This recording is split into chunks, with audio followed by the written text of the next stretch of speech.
Ça marche? Ça marche. Ça marche. Voilà. Bon, je vais faire un test. Vous m'entendez, ça va? Oui. Alors, je vais prendre la main de Priscilla. Je suis médecin. Je veux dire, elle a 37 degrés. C'est ça, 37 degrés, hein, à peu près? Bon. Je prends la main de Josette. 37 degrés aussi, hein? Pareil. Marianne. Marie-Thérèse. C'est Marie. 37 degrés? À peu près. Hein, pas loin, hein? Isabelle? Combien? 37,2. Ah, comme moi, 36,8, je dirais. C'est comme moi, 36,8. Là, bon. On a tous besoin d'être à 37 degrés. L'être humain, pour vivre, a besoin d'être à 37 degrés. C'est bête, hein? Il y a des animaux qui peuvent vivre à 0 degré, sans problème. Mais nous, humains, on ne peut pas vivre à 0 degré. On ne peut pas. Comme vous dites, on meurt. Donc pour vivre, pour être debout, pour vivre et pour bouger, faire quoi que ce soit, il faut être à un minimum de température, d'alimentation, quelque chose, d'habillement. Donc c'est fondamental. Il n'y a même pas à discuter.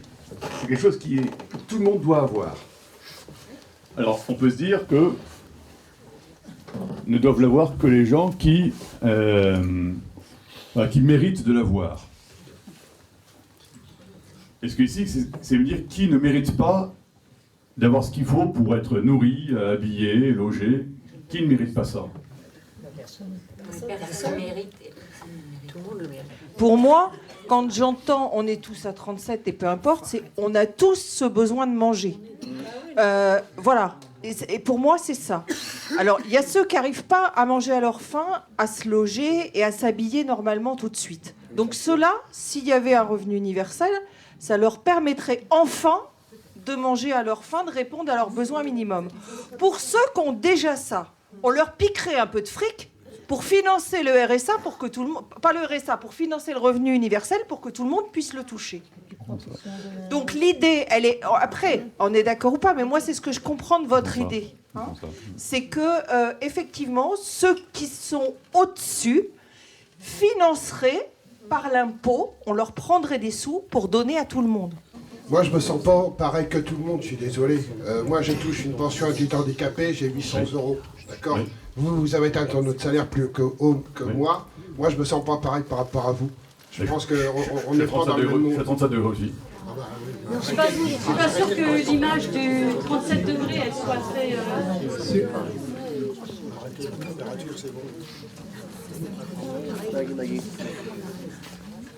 Moi, ça m'énerve le truc du 37 degrés depuis tout à l'heure, parce que vous dites, on est tous pareils parce qu'on devrait être à 37 degrés. Sauf qu'en fait, là, en ce moment, les personnes qui touchent le RSA, ils sont pas à 37 degrés parce que c'est pas de la vie, c'est de la survie. Sauf que les personnes, vous dites, ils toucheront cet argent-là pour être tous au même niveau. Mais non, parce qu'en fait, nous, on arriverait peut-être au 37 degrés, mais ceux-là qui seraient au 37, ils monteraient encore, donc il y aura encore la différence.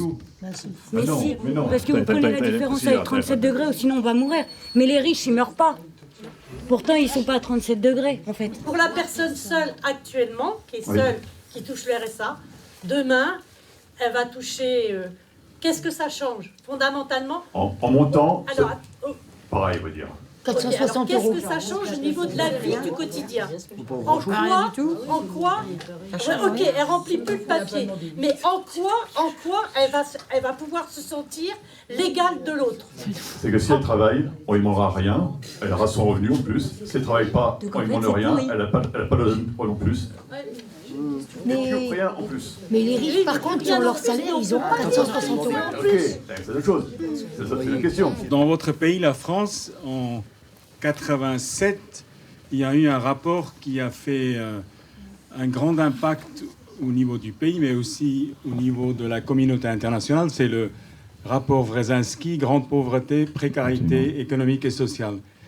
Et dans ce rapport, le père Joseph Wresinski fait la proposition d'un revenu garanti. Mais tout de suite, il a dit, attention, si ça ne va pas avec une politique globale, ça veut dire une volonté non pas seulement de partir des 37 degrés, qui sont des dimensions de pouvoir manger et être habillé et avoir un toit, Mais si on part du cœur, ça veut dire de la dignité humaine, qui veut dire pouvoir être debout, pouvoir parler, participer, créer, produire, etc.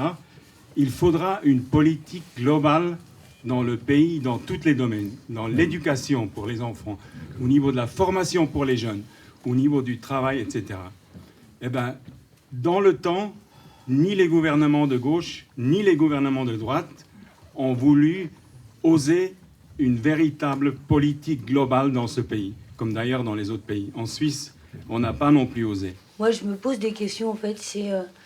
On a déjà des droits, on nous octroie des droits et on nous dit tout le temps, vous dépendez de la société. Et du coup, moi, je me demande si ça va pas encore. Tu vois, on a le droit à la CMU, on a le droit aux allocations, on a le droit... Voilà, et tout ça, c'est des droits. Et nous, on nous parle pas de droits, on nous dit des aides. Et du coup, je rejoins un peu ce que disait Isabelle, on n'est pas considéré quand on est quand même... tu vois ce que je veux dire? Et moi, j'ai peur que ça renforce. Il va falloir qu'on arrête. Moi, je pense que dès le départ, j'ai pensé que c'était un piège. Je vais vous dire pourquoi. Parce qu'on a juste regroupé des aides. Juste des aides. Pour nous faire croire qu'on aurait plus, et c'est faux. Mais moi, j'ai bien compris que c'était un piège. Parce que voilà, moins de papier, ça c'est sûr, ça va nous arranger. Moi, je vous le dis, ça c'est sûr. Bah, je pense, oui. Mais le reste, non. C'est pas vrai parce qu'on aura zéro, on n'aura pas un centime de plus dans la poche. En plus, au niveau du travail, au niveau du travail, on aura quoi? Nous, ce qu'on veut, c'est avoir du travail. Bien sûr. Mais on aura quoi? On n'aura rien du tout. Parce que pour ça, on ne sera pas aidé, on ne sera pas plus aidé pour ça. Je suis désolée. Non, on nous laissera de côté parce que là, on va encore plus le rocher de la société. Bon, faut qu'on en reste là.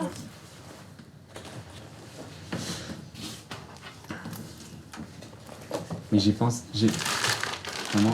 à grand-papa hier pendant l'université populaire. Ah oui. Et pourquoi? Bah, surtout quand sur la question du travail, du droit au travail, voilà. Ah oui, oui, ça je peux bien comprendre. Et j'avais quel âge quand il est décédé? Oh, tout petit, je te portais encore dans les bras. Quand je me suis levée pour parler de lui, je me souviens, tu voulais être... C'est comme si tu voulais parler de lui avec moi parce que tu t'es accroché à moi, je vais te prendre dans les bras. Quand à la fin, j'ai parlé de mon père, je voulais vraiment lui rendre hommage, quoi. Et toi, tu avais 3 ans. Mon père, c'était le silence quand même. Je me demande même si c'est pas le silence de mon père qui m'a fait rencontrer le père Joseph, tu vois. Quand j'avais 22 ans. Mais bon, parce que hier soir, c'est vrai, il y a eu des gens qui ont parlé, mais je suis sûre qu'il y a aussi des gens qui n'ont pas parlé. Donc mon père, il aurait été parmi ceux-ci peut-être. Mais ce que j'aime pour hier soir, c'est que je pense que quand tu es en silence et que tu te reconnais dans la parole d'autres, t'es pas seul, quoi. Tandis que mon père, son silence, c'était pesant pour moi quand j'étais jeune. C'était le soir, au retour, il était silencieux, il participait plus vraiment à une vie. C'est, oui, quand tu es coupé comme ça d'une vie, comme il a été à 48 ans, licencié malhonnêtement, des travaux précaires, où on ne te reconnaît même plus comme travailleur. Hier soir, justement, je crois que c'est une dernière personne qui a dit mais est-ce qu'on va devenir des inutiles? On l'est déjà, est-ce qu'on va continuer à nous considérer comme ça? Au niveau du travail, elle parlait, mais les gens le vivent bien, à beaucoup de niveaux, quoi, d'être inutile. Et moi, je pense que mon père, il a été terriblement atteint là-dessus. Au moment de le licencier, c'était vraiment de lui dire, mais vous savez, on peut aussi vous mettre à l'invalidité. Mais mon père, mais je l'ai toujours vu partir dans des intempéries énormes, hein, parce qu'il entretenait les forêts, donc il travaillait en hiver comme en été, malgré toutes les intempéries et tout, mais avec, c'est vrai, une vie très marquée par la maladie, par la non-formation, parce qu'il n'avait pas pu faire ses espoirs qu'il avait, quoi, de devenir ébéniste ou autre chose. Donc, je pense à ce silence-là. Je pense quand même qu'il serait vraiment reconnu dans c'était la souffrance, mais aussi une révolte de dire, mais de quoi on parle d'abord du droit d'être utile avec ce qu'on a en nous pour les nôtres et avec les autres, ou on veut, nous, comme ça, faire croire qu'un droit d'un revenu universel, moi j'ai ressenti ça, je pense en papa. Qu'est-ce qui va nous garantir qu'on attaque ça, le refus de l'inutilité? Qu'est-ce qui va nous garantir ça? Moi j'ai senti ça dans les gens. Mais pour vraiment parler de droit, de révolte, c'était vraiment plus ma mère. Ah oui. Et ça, ma mère, elle nous a vraiment, mais elle avait une force pour se battre et vraiment penser que mon père était dans le non-droit, qu'on était dans le non-droit et qu'on n'était pas plutôt... Mon père, c'était le silence, on pouvait tout d'un coup être coupable, mais ma mère, pas du tout. Et ça c'est sûr, hein. Mais en même temps, ma mère, autant elle m'a engagée à continuer. Au début, j'étais dans des partis plutôt politiques, syndicats. Je pense que c'est quand même le silence de mon père qui est resté en moi quand j'ai rencontré le mouvement et je me suis dit, ah merde, ce que dit ce Wresinski-là et les gens dont il parle, ça peut être mon père. Mais après, j'ai bien compris que c'était des hommes encore beaucoup plus détruits que mon père. Parce que mon père, voilà, il avait connu l'humiliation. Ouais. Mais moi, je trouve que j'ai pas connu la honte. Ouais, voilà, tu vois. Donc c'est un peu ça hier. Après voilà. Ouais. Donc dire que mon père à une université populaire aurait parlé ou pas, je peux pas dire. Mais au moins ce silence qu'il habitait, il aurait été moins pesant. S'il avait pu se joindre à d'autres, où tu te reconnais et puis tu sais que tu as de la valeur, quoi. Voilà. Allez, c'est bon.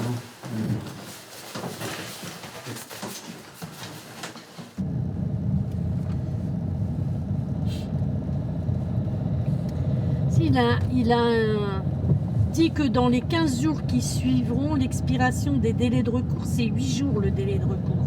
Mais c'est passé déjà, il nous l'a dit. Mais tu vois, les gens... Oh, pardon, c'est là. Oh, je suis désolée. Non, c'est moi. Non, attends, prends pas de risque. On va le faire un peu. Oh, je m'excuse. On va... Non, vaut mieux qu'on le fasse comme il faut, parce que là, on va le faire là, t'inquiète pas. Fais gaffe, hein, au tram. Putain. Ouais, là. C'est la police. Non, c'est pas la police, c'est les ambulances. Si ça avait été les keufs... Je sais faire la différence entre... Alors, Eugène, excuse-moi. Entre une ambulance... Ce sera à gauche au feu. Moi, j'habitais dans cet immeuble-là. Ici, là? Mes parents étaient à la rue, on a été expulsés. Et donc, ma mère a réussi à décrocher un logement. On n'est pas resté longtemps, mais on a habité là. Et là, il y avait toute une cité de baraques avant. Sur ce côté-là? Tout du long, là. C'était des baraques.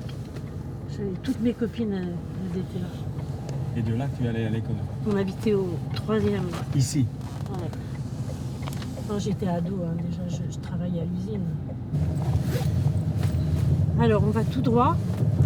Là, c'est le château d'eau de la Guérinière.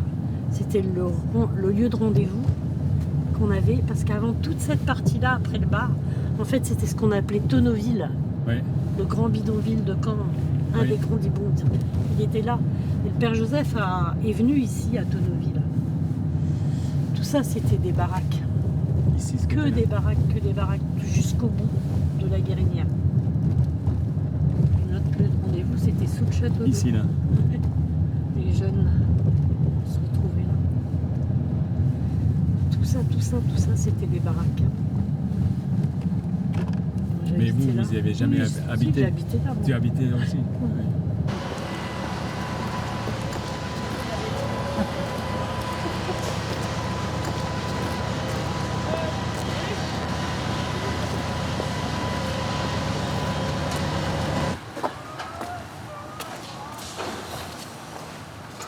Alors, ah oui, mais il a quel nom son truc à elle, parce que... Ouais, ok, je vais me démerder comme ça. Très bien. Putain. Ça va pas marcher, tu sais pourquoi? Il est pas son nom, l'appartement. Il est pas son nom. Donc je sais pas quel nom oui. Je vais l'appeler, elle va ouvrir. Il est au nom du foyer. Tu vois, c'est des unités de logement. Elle n'a pas le droit qu'un de mettre. foyer. Ouais. Elle n'a pas le droit de mettre son nom. Kylian, il est comme ça, dans une unité de logement d'un foyer. Ça veut dire qu'elle peut même être expulsée en peu de temps. Elle a pas même pris Et ils ont les clés. Ils peuvent rentrer chez elle quand ils veulent. Ouais. C'est bien. C'est porte 26, 3e étage. On est militants dans le mouvement, donc on est là aussi pour faire des actions, mais on a aussi besoin d'être soutenu parce que face aux professionnels, c'est pas facile, quoi. Donc moi, je tiens à revendiquer à chaque fois, c'est mon droit à l'accompagnement. Sans ce droit-là, moi, je veux pas parler. Parce que j'ai pas peur d'eux, mais j'ai peur de moi, si je suis pas bon escient ou si des fois je suis trop... J'ai peur de m'énerver, en fait. Et je me suis promis de ne plus jamais me mettre en colère, mais face à eux, des fois... Tu as une capacité, Angélique, à appréhender les choses que moi, j'aimerais avoir. Excuse-moi, mais moi, dans cette relation à l'autre, tu m'as donné des leçons et c'est pas nouveau que je te dise ça, je te l'ai déjà dit. Hein. Je dis pas ça parce que justement, il y a du monde, tu le sais très bien. Mais comme tu m'as bluffé... dans le calme olympien dans lequel tu peux être face à ce que tu te prends et à la manière dont on te reçoit des fois. Moi, combien de fois je t'ai dit, je sais pas comment tu fais. Mais c'est génial, hein, c'est toi qui as raison. C'est vraiment comme ça qu'il faut faire et c'est complètement toi qui as raison. Mais moi, j'ai appris de toi à ce niveau-là. Hein, parce que moi, je pourrais pas, il y a des choses que tu fais que je suis incapable de faire. Mais ce qui m'aide aussi, c'est quand je note sur les cahiers, quand on prépare les entretiens. Ça m'aide beaucoup. Parce que moi, j'adore les mettre devant leurs faits. Ils sont tous là, avec leurs yeux étonnés, là. Mais c'est pas parce qu'on n'est rien qu'on n'a pas d'intelligence. Hein. Comment ça, t'es rien? Non, mais c'est ce que pense la société en général. Quand t'es rien, quand on n'a rien, on n'est rien. Moi, c'est ancré. C'est comme ça. Parce que je sais la différence que j'ai vécue. Ça fait 16 ans que je suis dans le système. C'est malheureux, mais depuis que je suis arrivée à Caen, moi, j'ai eu 4 mois mes enfants avec moi. Je me suis tirée de misère, j'ai tiré mes enfants de misère, je me suis retrouvée au centre monoparental et au bout de 4 mois, on m'a enlevé mes petits. Et là, je recommençais à vivre, je recommençais à avoir un peu d'argent. Enfin, eux, ils pouvaient au moins avoir une vie décente. Enfin. Et c'est là qu'on me les prend, au bout de 4 mois. Mais qui sont pour nous juger au bout de 4 mois? J'étais une jeune mère de 25 ans. Oui, j'ai fait des erreurs, mais c'était pas... C'est pas juste ce qu'ils ont fait. De toute façon, moi, j'accepterai jamais ce placement. Ils peuvent me dire, faire, et tout ce qu'on veut, moi, ce placement-là, je ne l'accepterai jamais. Parce que moi, j'ai fait ma part, j'ai donné, j'ai épuré mes dettes, j'ai payé cash les lunettes à mon fils, je les ai habillés neufs de la tête aux pieds. Enfin, j'ai fait ce qu'il fallait faire. J'ai tenu mes mois. Je tenais mes comptes. Juste parce que j'ai fait une erreur personnelle à moi propre. Non. Il n'y a que ça. T'étais juste amoureuse. Et on n'a pas le droit d'être amoureuse. Mais c'est ça. C'est ça la question. C'est ça qui m'a été C'est pas une reproché. erreur. Il faut pas que tu acceptes qu'on te dise que c'est une erreur. Et tu peux pas le garder comme une erreur. C'est juste normal, à 25 ans, de tomber amoureuse. C'est pas une erreur. Et là, je me rappellerai tout le temps, c'est responsable. Vous êtes sûr que c'est le bon? Mais elle était sûre que c'était le bon quand elle s'est mariée avec son mari. Non, mais c'est vrai. Non, mais des fois, ils te posent des questions. Moi, j'avais pas encore toute cette, tout ce que j'ai aujourd'hui. Donc, je pouvais pas répondre. Moi, en plus, j'avais l'épée de Damoclès sur la tête. Ça avait duré quand même plusieurs semaines avant. Donc, c'est une torture psychologique énorme. Moi, même à ma pire ennemie, je vous jure, moi, je ne souhaite pas ça. Nous faire enlever nos enfants, c'est la pire des choses qui peut nous arriver. Moi, je me rappelle, c'est quand je les ai emmenés à la Pouponnière rue d'Auge. Je les ai emmenés, je les ai laissés. Je suis sortie, j'ai même pas eu le temps de sortir dehors.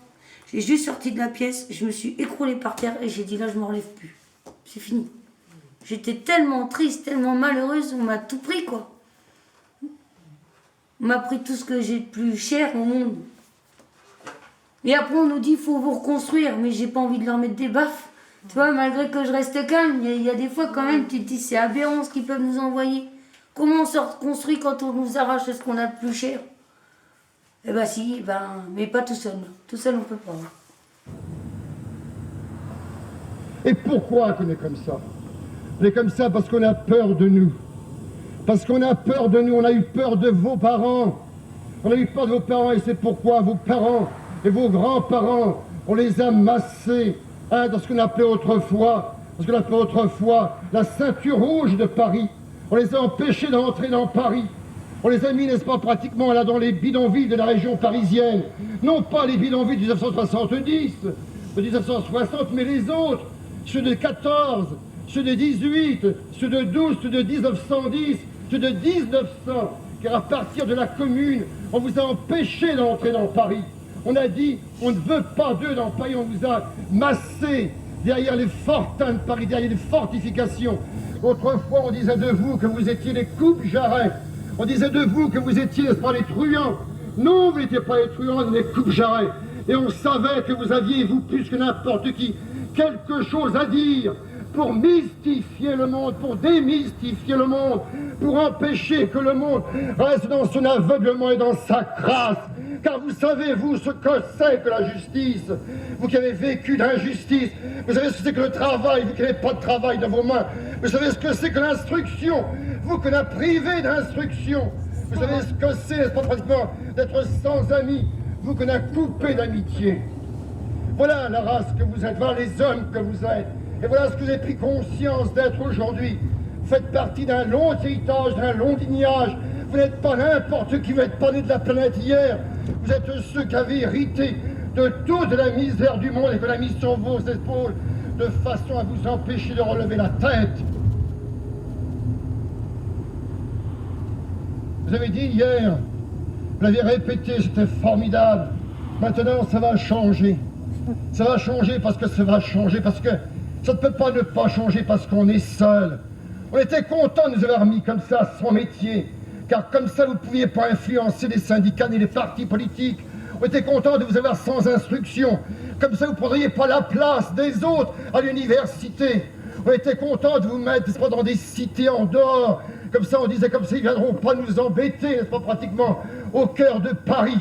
On était content d'avoir fait ce qu'on vous a fait de vous, des gens en quête d'ailleurs. Et vous avez dit aujourd'hui, on ne sera plus des gens d'ailleurs. On est des gens d'une histoire nouvelle, d'un monde nouveau. Nous voulons quelque chose d'autre. Et nous ferons quelque chose d'autre. Ça, c'est Patrick Girard, oui. Hassan Mouloud, Djeridi.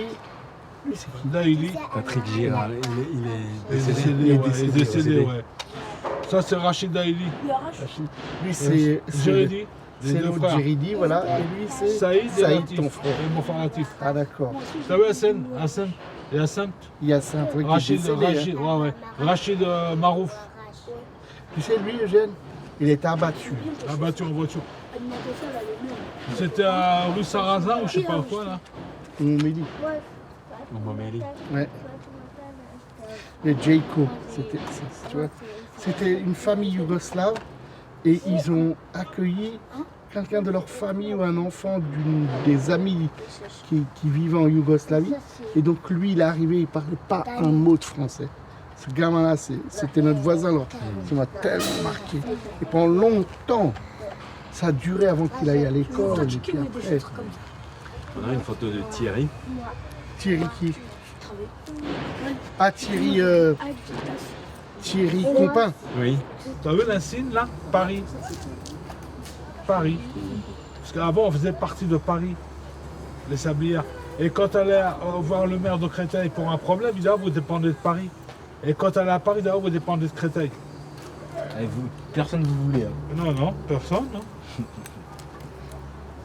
T'as vu? Le famille prix, c'est l'église qui est là. C'est un magasin. Ça, c'est les Misugi, ça. Hein. Ça, j'arrive pas à voir. Ouais, moi aussi, pareil. Regarde, ça, c'est les pulls de la mairie, t'as vu? Voilà, ça, c'était les pulls de la mairie. La mairie, ils ont donné des pulls à la mairie. Les sabliers, ils étaient tous habillés pareil, à l'école. Mais je me rappelais, Gendous, que quand même, parfois, les enfants, entre eux, ils se prenaient là-dessus. Hein. Ils se faisaient des remarques. Oui. Ah, ben oui. Ah, tu te rappelles de ça? Ah, oui. Qu'on se moquait les uns des autres. Oui.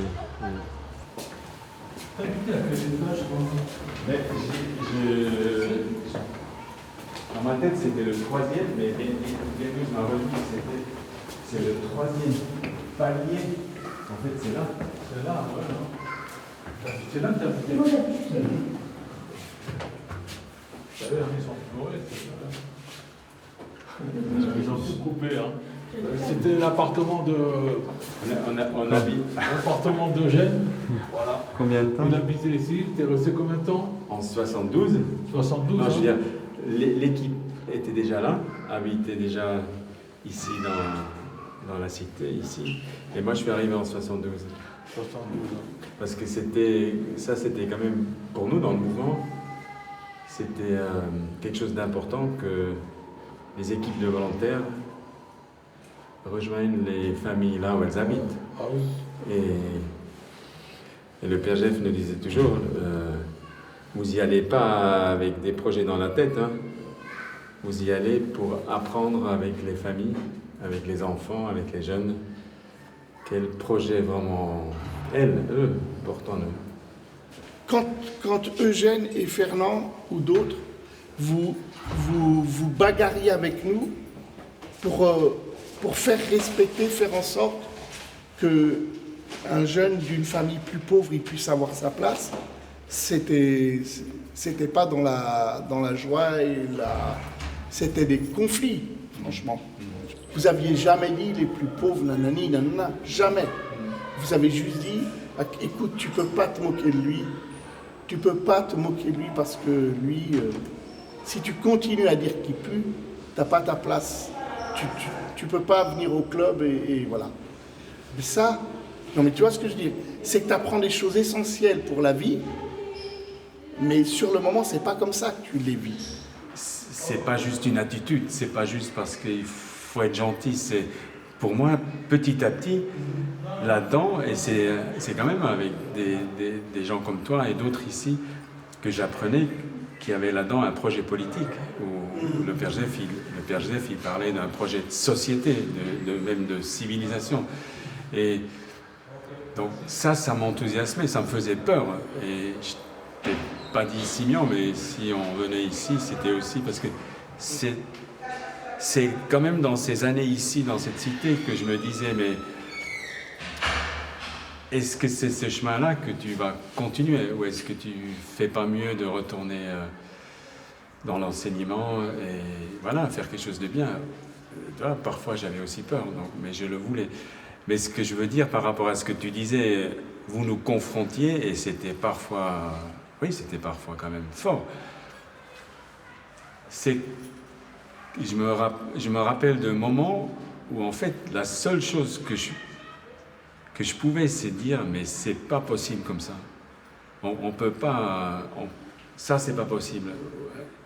Mais j'avais pas de solution. Ah là là, attends, ça fait plaisir de te voir. Oui, moi aussi. Ah, ça fait des années. Hein. Mais attends, il faut que tu m'aides avec le nom. C'est Mohamed. Mohamed, oui. Oh, il y a longtemps, Eugène. Ah, t'as changé, hein. C'est vrai. T'as vieilli. C'est fini le blond suisse qui est revenu avec son accent. Je me rappelle, il nous avait surpris avec son accent. René, elle me fait, tiens, c'est Eugène, c'est le nouvel éducateur. Je dis, ah oui. Quand il a commencé à parler, qu'est-ce qu'il me raconte? C'est l'accent, on ne le connaissait pas, l'accent suisse. Tu as Anne-Claire, ça. Bonjour, plaisir madame, hein. Ça fait plaisir. Ah, vous avez un mari comme ça. Hein. Ah super, franchement. Elle est super sympa, il a été très bien avec nous. Il nous a appris beaucoup de choses. Comme je disais, bon, nous on était toujours enfermés là, c'était tout. Ici c'était tout fermé. Il n'y a qu'une seule entrée, pour vous montrer une seule entrée. Des murs tout autour. On était entre nous, fermés, et avec le club. Quand on allait à l'école, on sortait, bon. Autrement, on est avec le club. Hein. Des sauvages. Eugène est arrivé, il s'est fait avec nous. Bon, au début, ça a été un petit peu dur. Qu'on fasse confiance. Nous, on habitait juste à côté, en haut. En haut, ouais, avec Fernand. Avec Fernand. Ouais. L'apprenti. Il a fait du foot avec vous. Hein. Ah ouais, il a fait. Ah, bah avec le corbillard. Ouais. Laisse tomber. Qu'est-ce qu'il y avait des talents? Et le roi de la cité, c'est qui le roi de la cité? C'est qui le roi de la cité? C'est toi. Voilà. Non, lui, c'est l'ambassadeur de votre histoire. Ça m'a Ouais, beaucoup non, touché. non, Quand c'est j'ai vrai. retrouvé Ouais, il a Jamel, fait beaucoup de choses. Hein. une des premières choses, il m'a dit, c'est quand même pas juste que toute cette histoire disparaît. Ouais. Et après, tu as montré Mais les classeurs. nous, ça va nous faire mal au cœur de voir tout ça partir. Mais tu sais, les pierres, quand ils vont les faire tomber, avec ça, ils vont les réduire en sable pour refaire des autres immeubles. Ça fait que ça vivra tout le temps. Ouais, il y aura notre empreinte vont disparaître. Non, tout va disparaître. là. Qu'est-ce que ça te fait Ça m'embête. Excuse-moi, ça m'embête. Franchement, ça m'embête. Il y a beaucoup de souvenirs. L'histoire de nos parents. On a vécu à Caen l'histoire de nos parents, on a vécu On beaucoup de passait choses. par là, on voyait là, par la fenêtre, tes parents. Oh là là, ça va. Ah Ah ouais, c'est toi. Bien, classe. Classe, hein. Elle est belle cette photo. Ah ouais. Si on T'as pouvait bien juste fait. me prendre en photo juste à côté là. Alors, vas-y, hein. Voilà. Non, mais vas-y. C'est magnifique, hein. Ouais. C'est pas l'original, ça c'est l'original, ça c'est la photo. C'est juste qu'on prenne en photo là avec ça et qu'on me l'envoie en souvenir. Je vais prendre la photo, tu veux bien. Tu me l'envoies, hein. T'as toujours... Moi, je la prends. Toi, c'est Samuel. Tu le connais toi ce monsieur? Ouais. Tu peux le mettre sur la balustrade là-bas, Eugène à cheval là-bas. Mohamed, tu connais aussi? Mohamed, tu connais? Ah ouais. Tu connais Mohamed? Ouais, je le connais, il habite au-dessus de chez moi. Ouais, c'est mon neveu. Lui, je le connais, il habite au-dessus de chez moi là. Ah oui. Tiens, la meilleure c'est. Ah ouais.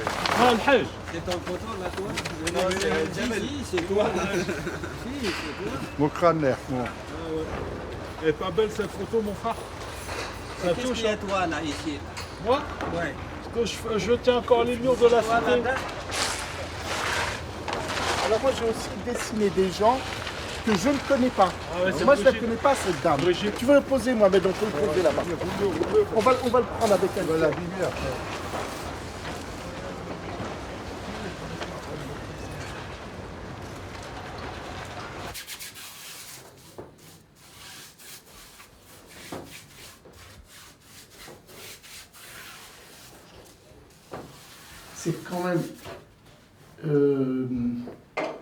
C'est quand même, franchement, je suis un peu perdu de qu'est-ce qu'il faut dire, comment il faut le dire. Et non mais, si je vous dis autre chose, je vous raconte des histoires. Je suis quand même perdu. Et c'est vraiment emmerdant pour moi, mais à la fois, forte d'expérience d'autres gens qui ont voulu créer des choses qui étaient de l'ordre de l'intime le plus en toi, eh ben, je suis pas découragé. Voilà. On me donne le temps, on me demande rien du tout, on me laisse la grande liberté. Ça, c'est super. Mais c'est très frustrant parce que tu es quand même traversé tout le temps par le sentiment de te dire « Attends, quoi, merde, ça déconne ce que tu fous, ça va pas. À la fin, j'ai peur. Mais vraiment, j'ai peur de moi. Voilà.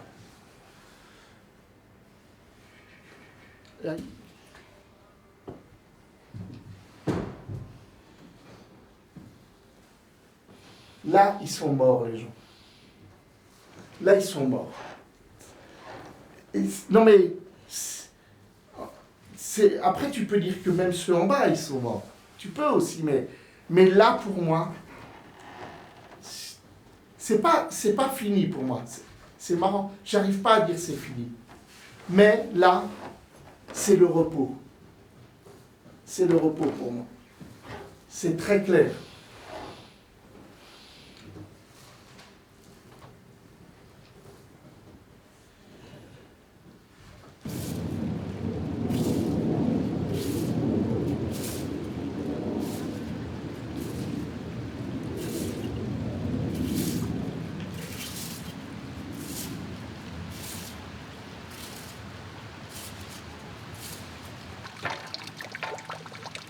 Ich liebe dich.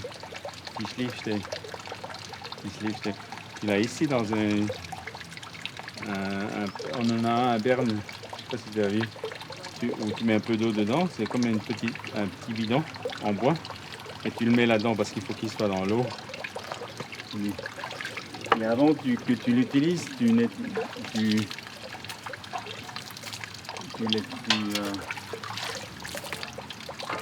bon, quand tu es sur le champ, tu peux pas. Donc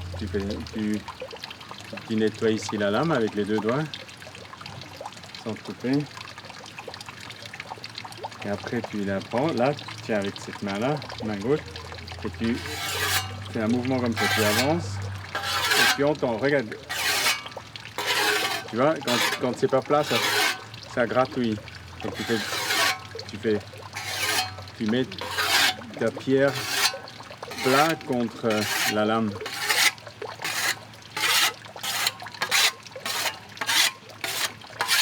Et tu avances avec la main pour qu'elle bouge, pour que la lame ne bouge pas. Voilà. Maintenant tu peux y aller. Ça, c'était la peau de grand-papa? Oui. Ouais.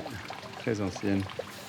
Et à la fin, après une journée de couper les foins,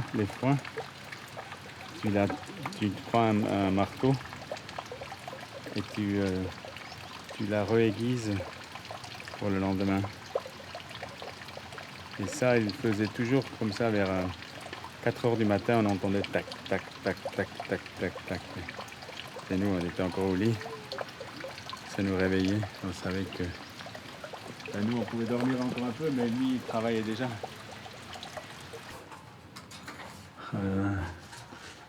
Pour scier, alors, tu vois, mon papa était là. Et puis moi, j'étais là. Je me rappelle quand la première fois, il m'a laissé vraiment, tu sais, au pied d'un arbre.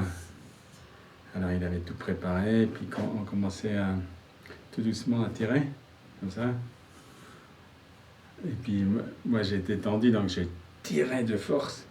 Et après c'était le tour de mon papa, et vas-y tire. Et tu vois, je lâchais pas. Alors il me disait, lâche prise Eugène, lâche prise. Et, petit à petit j'ai appris qu'on peut tirer, mais après il faut aussi lâcher prise. Tirer, lâcher prise. Et non mais ça c'est vraiment...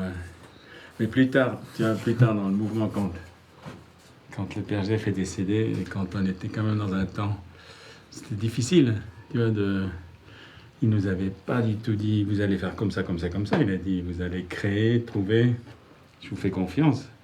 Et bon, après, on a dû chercher. Et à un moment donné, un mot qui est venu souvent, il faut qu'on apprenne les uns et les autres à lâcher prise. Tu vois, et ça m'a évoqué, là.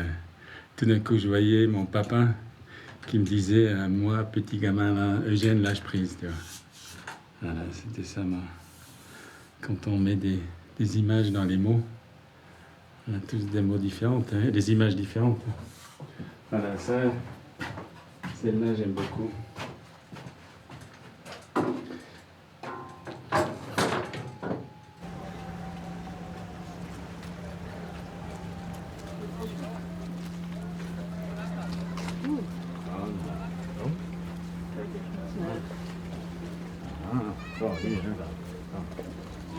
Oh, leuk man. Ist das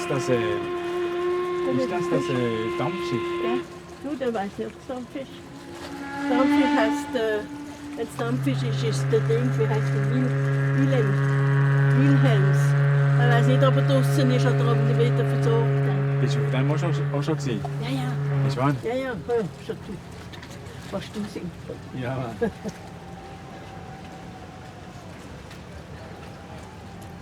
Es ist einfach lärmig wie verrückt. Du siehst den ganzen Motor, der schafft. Ja, weißt. ja. Siehst du jetzt? Ja, du siehst innen im Motor rein. Bis hin, ja. Ja, ja.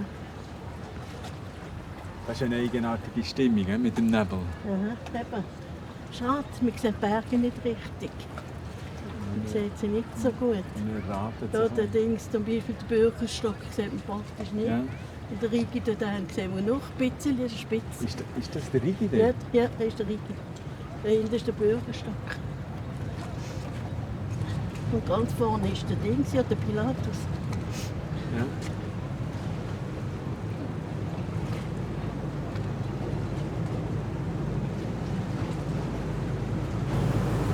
Da hat es auch noch zwei, jetzt ist es gut. Und richtig in der Promenade. neblig ist. Schade.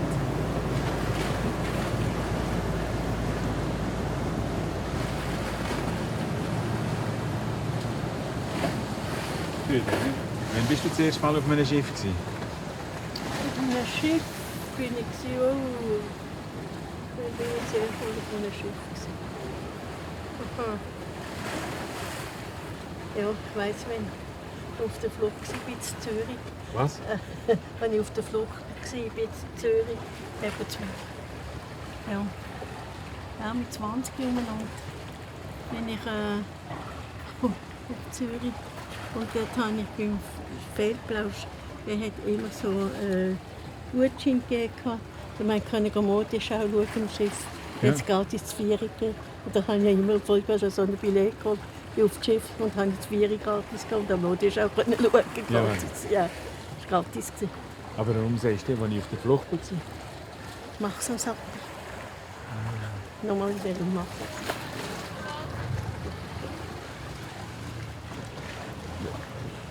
Warum sagst du, dass du auf der Flucht bist? Auf der Flucht bin ich abgekommen, von Maxos abgekommen. Ich habe mitten in der Nacht habe ich ein Fenster mit Schrauben. Alle Schrauben weggemacht, das Fenster auf der Seite, weggelassen das Glas und bin durch die Lücke bin ich ab. Ja. Und bin auf Zürich gelandet. Ja. Wie manchmal hast du probiert zu flüchten? Das kann nicht sein. Immer wieder auf die Fleisch. Ich bin ein paar Mal weggegangen. Dann sind wir wieder eingesperrt, bin halt wieder gegangen. Mir hat es einfach zu viel drin. Ich kriege schon nur Spritzen und schlafen. Was will ich schlafen? Ich will nicht schlafen.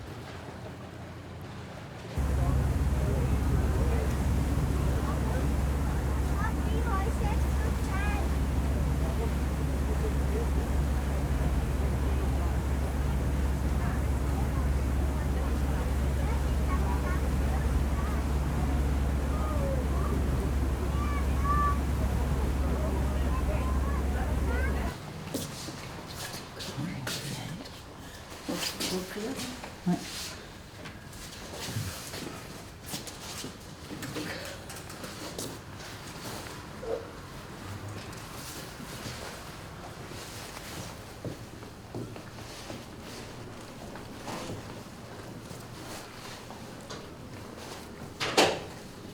C'est un peu pareil, les archives.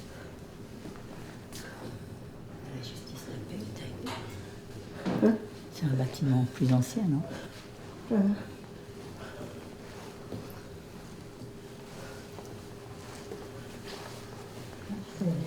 C'est derrière la cathédrale. Bonjour, on a rendez-vous avec monsieur Thierry. Oui, votre nom Madame Schenker.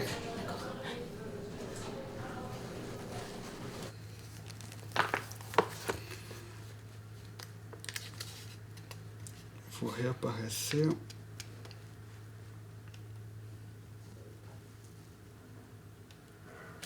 Je me disais que c'était au début. Désolé, je dois être un peu fatigué.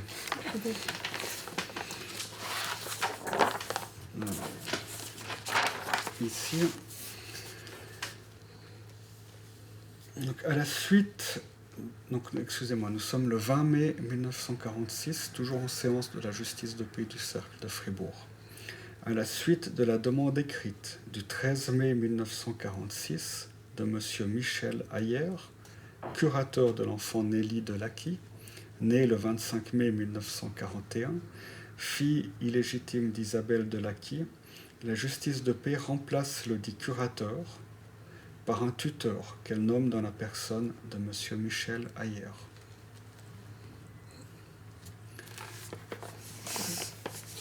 Ça donne un peu, malheureusement, l'information et je dois être franc, le peu d'éléments que j'ai ici signifie que votre maman, comme vous l'avez dit, ne peut pas, n'a pas pu s'opposer.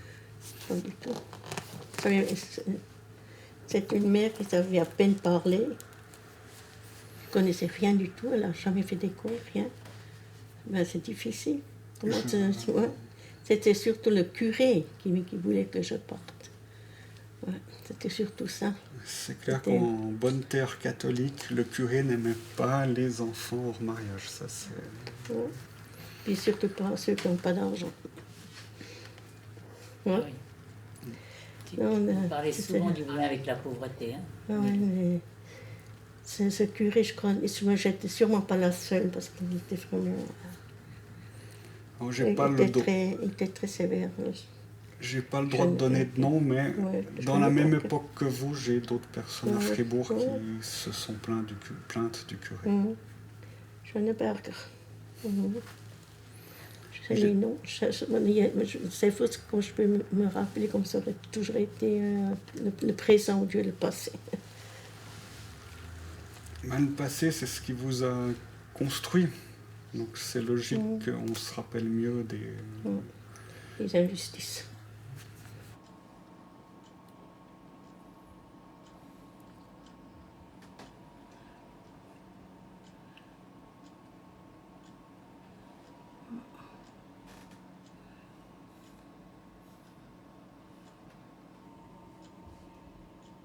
Ja, die Experimente ist nicht erziehungsfähig.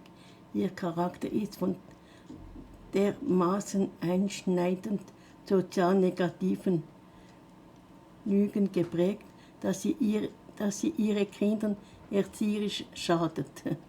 Bei der Experimentin handelt es sich um eine unterbegabte, willensschwache, psychopathische Persönlichkeit.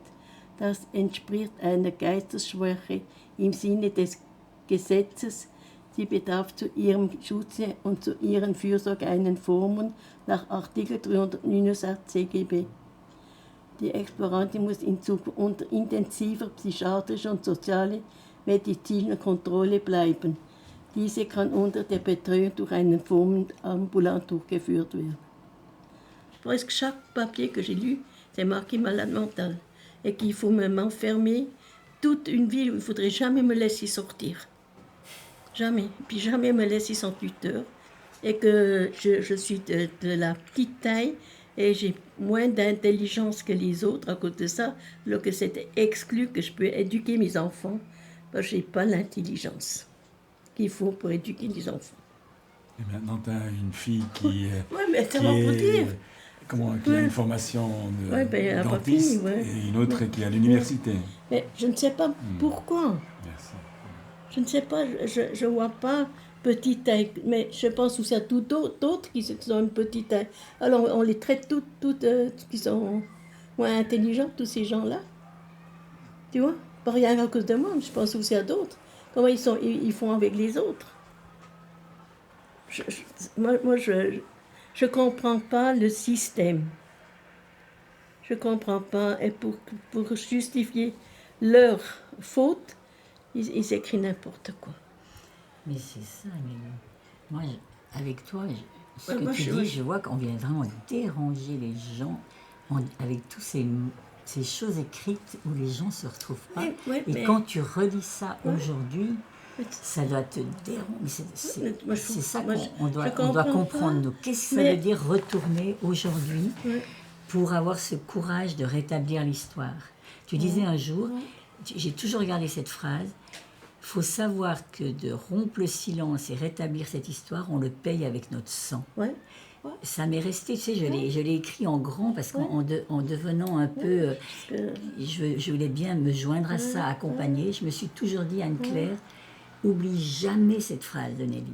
Et là, ce matin, en t'écoutant, ça me glace de nouveau parce que je me dis, mais on ne sait pas ce que ça veut dire de retourner dans ces dossiers où il y a tant de mensonges. C'est même pas ça, ils s'excusent, ça c'est bien. Mais les dossiers restent, tu vois. On peut pas on peut écrire que vous n'expliquez pas juste tout ça, mais ça reste quand même. Et les enfants, ils vont peut-être ils ont besoin d'aller voir un jour, on ne sait pas trop. Et c'est encore là. C'est pas tu passes, alors ils peuvent faire des... tu vois, ta grand-mère elle était si, ou bien tu vois. Alors ça reste. Ça reste pour beaucoup, pour les milliers de gens qui ont vécu ça. Je dis ça reste. Mais toi, Nelly, tu as vu, hein, la première fois qu'on a demandé maintenant d'aller voir les archives, l'historien, la première chose qu'il t'a demandé, c'est ah, est-ce que je peux avoir votre livre? Oui. Parce que c'est à partir de votre livre que je vais faire des recherches. Oui. C'était quand même extra, je Oui. trouvais ça. Des fois, tu me disais ça, mais depuis quelques années, tu dis, mais je sens qu'on continue à être surveillé parce que je vois ça avec le livre, à observer. Ouais. Et puis moi, je me rappelle que je me suis trouvée dans la situation de te raisonner en disant, mais non, mais Nelly. Et il y en a plusieurs qui ont eu cette réaction envers toi en disant, mais Nelly, qui ne comprenaient pas Nelly en disant, mais non, quand même, maintenant, on est dans des bonnes situations. Eh bien, moi, pareil, maintenant que tu me le dis, la manière comment tu relis les dossiers d'histoire. Justement, c'est là que je vois. Voilà, et moi, c'est là que je comprends tout d'un coup en disant, mais Nelly, c'est quelque chose qu'elle vit depuis la naissance d'être surveillée. Et donc, qu'est-ce que moi, qui n'ai pas d'expérience en ça, je peux venir dire à Nelly, mais Nelly, n'aie pas crainte, c'est pas ça, c'est pas vrai, tu as des mauvais sentiments. Tu comprends combien je vois, il y a des moments donnés où moi, pour rentrer dans cette histoire, c'est long. Pour moi, ce que je suis vraiment contente et fière d'avoir eu la chance de connaître Athélie et de savoir qu'il y a des gens derrière moi, que je suis plus seule comme avant. Si j'aurais été vraiment sans vous, ben, je serais enfermée. Je serais pas libre, franchement parler. Puis j'aurais pas le droit de mes enfants, ça c'est clair. Ça c'est bien noté. L'histoire envers les pauvres, c'est quand même toujours que les autres, ils ont décidé, voilà ce qu'on va faire, ce qu'il faut faire, etc. Et au bout du compte, et on constate qu'il y a eu beaucoup de violence, beaucoup d'injustice, et ça amène avec notre combat et avec d'autres que le gouvernement s'excuse et que maintenant le pays veut comprendre. Donc ça, c'est fondamental. Mais qu'est-ce qui va faire que l'histoire ne va pas se répéter? Parce que c'est exactement ce que tu dis. Je veux dire, on nomme des historiennes et des historiens qui retournent dans ce que ceux ont écrit qui avaient main mise sur les pauvres. Et comment là-dedans on pourrait trouver la vérité de ce qui s'est vraiment pensé?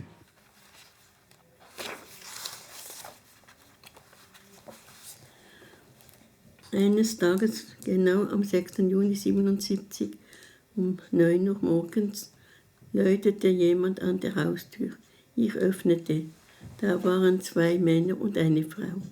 Einer der Männer sagte zu mir, er sei von der Polizei und er müsse ihn auf die Gemeinde begleiten. Dort müsse man mir etwas zeigen. Es sei wichtig. Ich muss zuerst die Kleine anziehen. Einen Moment bitte, sagte er. Der Boss erwiderte, nein, wir haben eine Frau mitgebracht, die kompetent ist. Sie wird auf ihre Kleine aufpassen, bis sie wieder zurückkommen.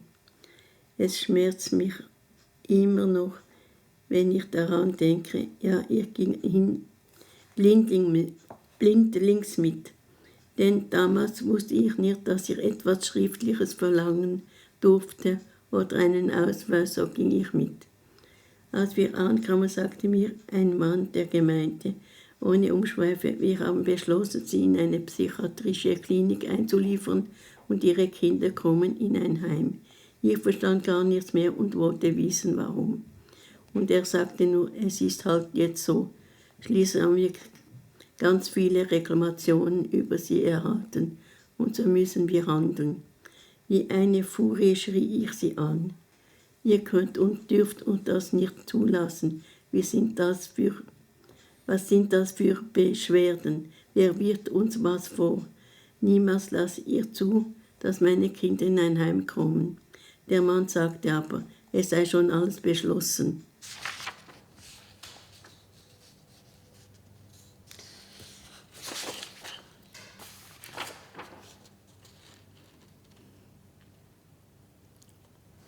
Maman. Maman. C'est ici que tu travailles?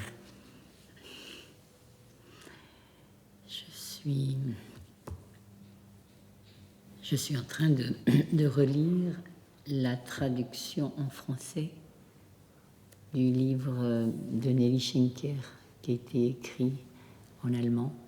Et il y en a plusieurs déjà qui ont travaillé sur la traduction avec Nelly. Moi, je suis vraiment au bout. bout de la chaîne, quoi, si tu veux. Je suis une relectrice.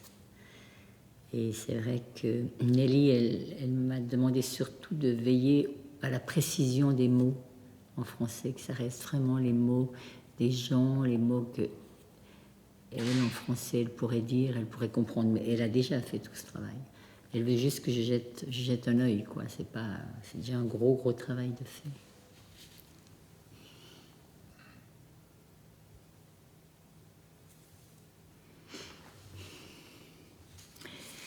Mais là, je t'ai dit justement à un moment donné où il y a une respiration de liberté, et puis il y en a.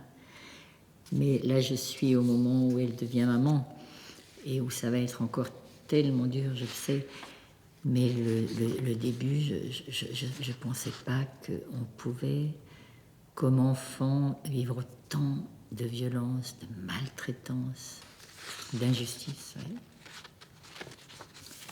Je suis... Tu découvres des choses de cette histoire que tu connaissais pas. Oui. Eh bien,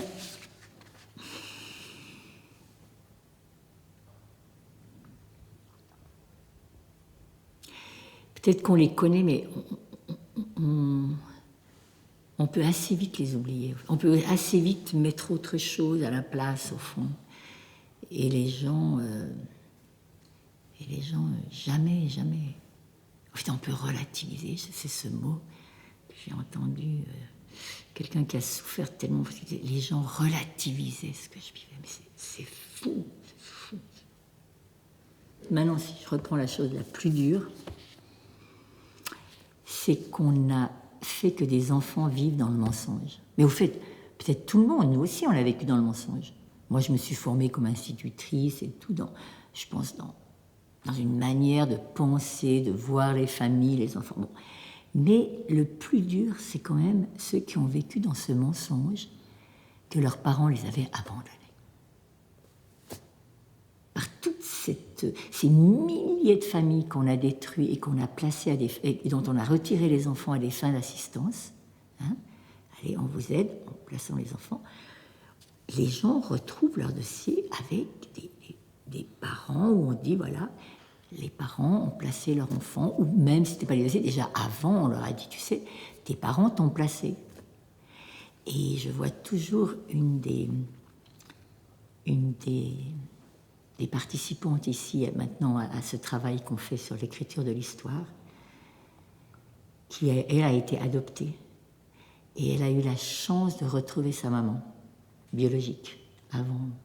Et comme elle a été adoptée par un milieu assez aisé, elle ne connaissait pas spécialement la pauvreté. Et elle a retrouvé sa maman, mais dans les années 90, 95, hein, dans un état de pauvreté, dans une maison délabrée. Mais elle n'en revenait pas de l'état d'abandon de sa maman. Et là, elle a pu recevoir de sa maman ces mots. Je n'ai jamais voulu te placer.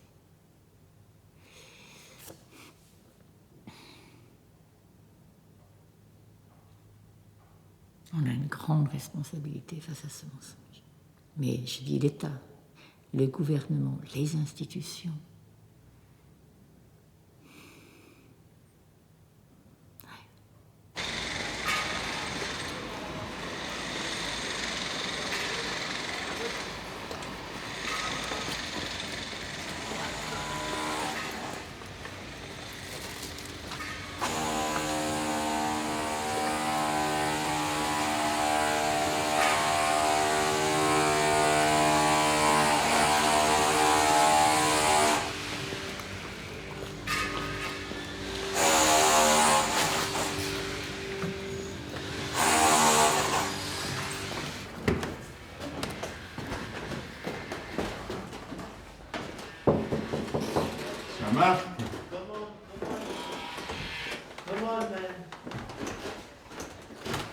Hello. Ça va? T'as vu hier soir, j'ai braqué avec cette porte. Qu'est-ce que t'as fait? C'est une sacrée histoire cette porte, quoi. Non. Mais j'ai réussi à la réparer. Elle s'est cassée? 2 fois, je l'ai défoncée, quoi. Parce que j'avais oublié Les clés. Ça. Les clés. Je foutais un coup de karaté dans cette porte, dans ce machin. Oui, puis ça m'énervait. Je disais, merde, putain, j'arrive même plus à rentrer chez moi. Je me suis énervé, j'ai foutu un petit coup de pied contre la serre. J'avais pas le choix. Hein. Que non. Tu vois, et puis, c'est ça qui est dingue. Le yin et le yang, quoi. J'ai réussi, même à travers la violence, à réparer. Quoi. C'est nickel maintenant. Et alors les démarches pour les papiers, Jean-Marc? Arrête. Comment ça se passe? J'ai pas de courage, Eugène. J'ai pas de courage. Ça m'embête tout ça. Ça me met dans une situation où je suis pas révolté, tout ça, quoi, mais moi, ce que je comprends pas, c'est que je dois défendre mon identité, quoi. Mais je dois pas le défendre dans le bon sens, je trouve. Tu veux dire quoi?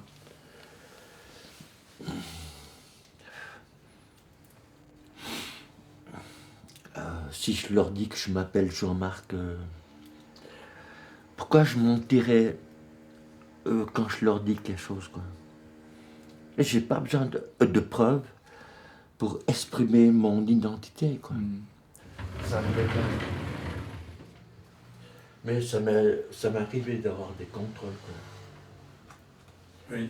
Et puis je leur montre ça, quoi. Oui. Hein? Je dis, voilà, c'est une photocopie. Ouais. Ça, c'est ma carte, c'est mon bout de papier, quoi. Oui. C'est pas une carte d'identité, c'est une photocopie. Oui. Ça veut dire que j'ai pas de carte d'identité, Eugène.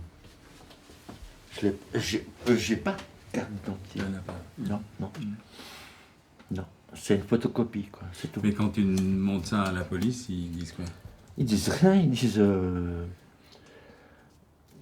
Mais c'est... T'es aveugle ou ben crénon, quoi. Ah ben, je sais pas. Dis-moi. Il faut des lunettes, quoi. Je sais pas, Eugène, t'as tout ce qu'il faut là-dessus. T'as ma gueule, t'as... Oui, tout à fait, oui. Mon nom, c'est bon.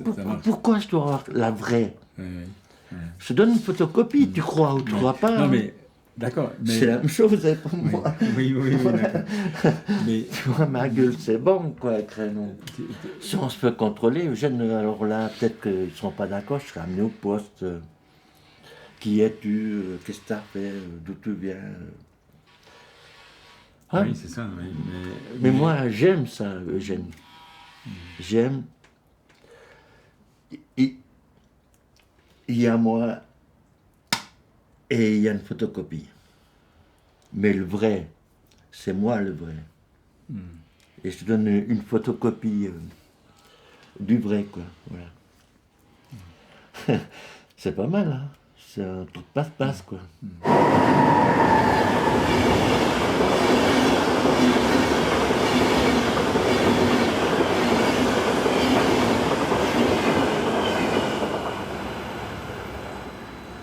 Et disons qu'à travers le mouvement, c'est clair que le mouvement, il a une responsabilité de donner à chaque être humain, à chaque être humain, surtout qui vivent dans l'exclusion, de leur apporter une confiance du langage que la personne peut exprimer, peut. La possibilité qu'il a de s'exprimer. Moi, ça m'arrive que des gens nous disent mais votre mouvement, il a un langage qui n'est pas compréhensible. Et c'est ça un peu le dilemme, Eugène. C'est que les gens, des fois, ils ne veulent pas comprendre les mots. Un mot qui est exprimé par une personne qui exprime tel qu'il est, le mot ne correspond pas par rapport à une civilisation du monde extérieur. Parce que dans le monde extérieur, ils ont un langage qui a été appris à l'école. Mais tandis que le langage de l'exclusion, c'est un langage qui a été vécu. C'est ce qui fait la différence. Et c'est pour ça que le quart-monde a une responsabilité que ce langage qui a été vécu à travers l'exclusion et la souffrance doit être compris aussi par les autres. Ce n'est pas un langage qui appartient à l'école. C'est un langage qui appartient à celui qui a vécu et qui a souffert, qui a été exclu dans cette société. Donc il faut batailler pour qu'il y ait une reconnaissance de ce langage-là, que ce soit à l'école ou à l'université, partout. Exactement. Le langage doit être propre à chaque être humain, de la façon dont il s'exprime. Et surtout les personnes qui ont vécu dans l'exclusion et qui ont aussi dû apprendre ce langage. Il faut laisser le langage à celui à qui il appartient. Les gars,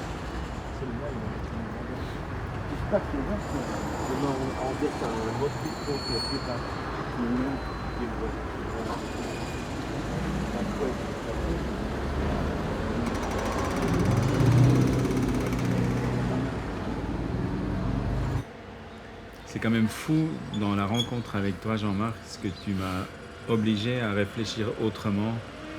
Par exemple, à la compréhension que j'avais de la justice.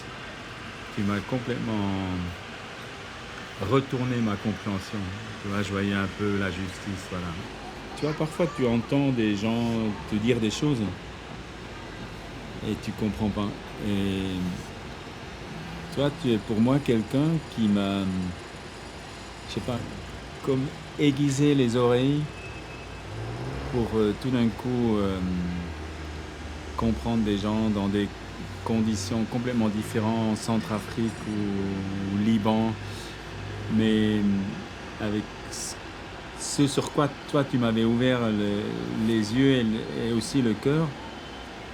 Tout d'un coup, j'entendais des paroles de personnes, de mamans, de pères de famille ou de jeunes que j'aurais pas entendu autrement. Ça, c'est quand même... je sais pas comment tu as eu... tu as eu de la patience quand même avec moi, Jean-Marc. Hein? Parce qu'un jour, je n'oublierai jamais quand on est revenu avec Anne-Claire et il y a eu toute cette histoire, tout d'un coup, qu'on avait beaucoup bataillé, mais toutes ces violences faites aux enfants, arrachés à leur famille à cause de la pauvreté, de l'injustice de la pauvreté. Et je t'avais... Et un jour, tu m'avais dit, pourtant, on a essayé de vous faire comprendre ça. On a essayé de vous faire comprendre ça. Non. Hein, tout tu as pris la patience avec moi. C'est, Eugène, ce qui est fondamental dans la vie, c'est de reconnaître son prochain. Reconnaître. Oui. Lui donner la possibilité d'être, que tu sois mon ami, lui donner la possibilité de s'exprimer, lui donner toutes les possibilités qu'on a en tant qu'être humain. Voilà. Quand tu m'as laissé dire des conneries quand même, parce que je connaissais pas le... Quand je revenais des États-Unis, je connaissais pas ce que c'était vraiment la misère, l'injustice, la pauvreté dans mon pays moi, où j'ai grandi. Quand je t'ai rencontré, Eugène, moi, je n'ai pas reconnu de ce que tu avais dans ta tête, Eugène. Je t'ai reconnu parce que tu étais un être humain, Eugène. Je t'ai d'abord aimé en tant qu'être humain, avant que tu... Toc toc.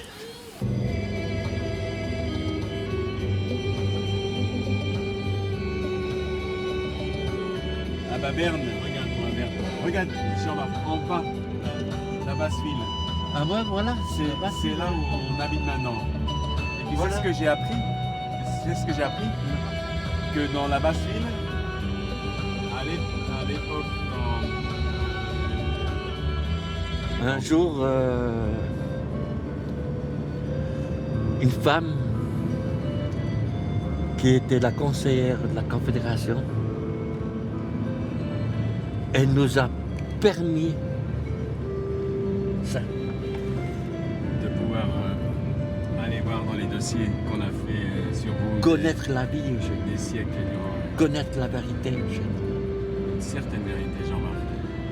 La vérité des tuteurs, la vérité des travailleurs sociaux, Voilà, la que- vérité des juges.